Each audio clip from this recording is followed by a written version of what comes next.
1 million lives erased in just 100 days. Not in years, not in months. 100 days. A nation turned on itself overnight. In this exclusive sit-down, Mario goes deep with Rwandan President Paul Kagame, not just on the genocide that nearly destroyed his country, but on the forces that allowed it to happen. It was just an open place.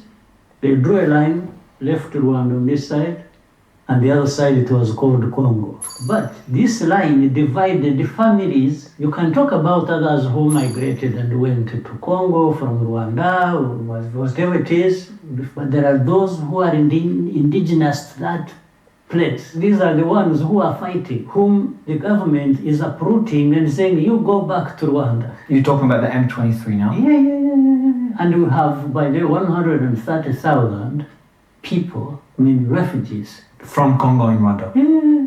They've been living here for the last 23 years. And Congo doesn't want them back? It doesn't even want those who are there, who never came here. There was a leader in Rwanda who's very corrupt, supported by the US during the Soviet Cold War era. Then the US withdrew its support. That was Mobutu. And then Kabila is the one that you supported.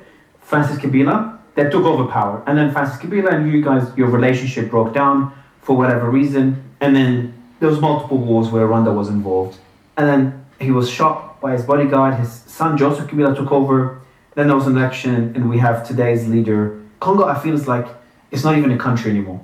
It's just, as heartbreaking it is, it's just a land full of minerals that so many different people have their hands into that pot. You have a threat on your border. That threat still houses the FDLR, the same people that committed the genocide 30 years ago. They're still there on your border. Their goal is just to replace you as president, replace the entire government right now, and to still get rid of Tutsis in Rwanda. So that's still their objective. And they're doing the same thing for Tutsis in Congo.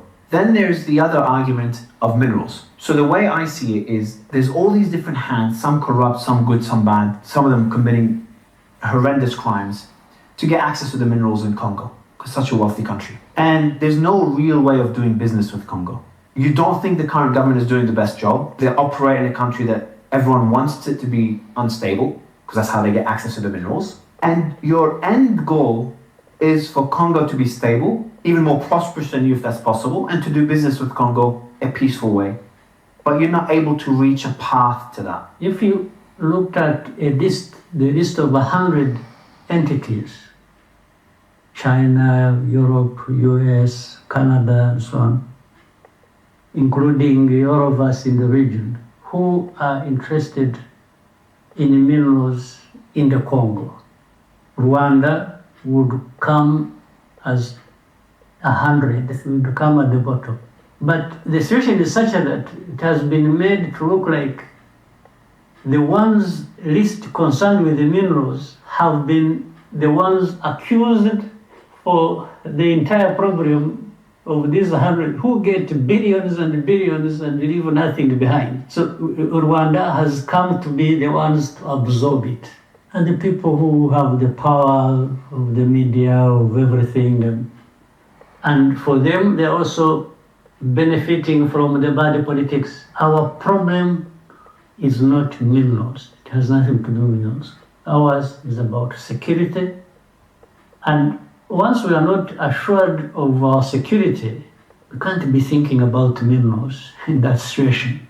No, that would be the last thing on our minds. The second problem that combines with that, because of that history we said of the people, the Congolese of Rwandese origin, carved out by the border, the governments in Kinshasa all the time use this pretext. One, first of all, they say they want to get rid of these people. This FDLR, those who committed genocide, went to Congo 30 years ago. They work with politics and politicians. They cause them problems, but they want to cause them problems and eventually cause problems to Rwanda. Now, these are things we have discussed with everyone, whichever government that has come into Congo. So that includes Kabila, the one that you've helped get into power, and his son. And even Tshisekedi and Felix. What does Felix say? Like, I know publicly he calls you Hitler and he says all these crazy things. I think he's genocide ideology. Like, do you think so? He's that extreme? I think so. He is. Have you spoken to him privately often? spoken to him like 100 times before these problems. Was there any common ground? Like, Yeah, we discussed even when he he became president. By the way, I don't mind how he became president. He was not elected both times. The first time he was handed over power by the Joseph. Yes, there's no question about it. The second, he just declared himself, and that was everybody's to shut up, and that's what happened. So, but that's not my problem. The UN has been there now for about 24 years, has been in Congo. They have had about 17 to 18,000 peacekeepers, so-called, in that place from different countries. If you can calculate the amount of money spent over that period of 24 years, it's close to 40 billion now. The question number one is, what did they actually come to do? To keep peace? Which peace is there? To bring peace? Which peace have they brought? To solve the problem concerning Rwanda of security of these Eldera that have lived there for the last 30 years?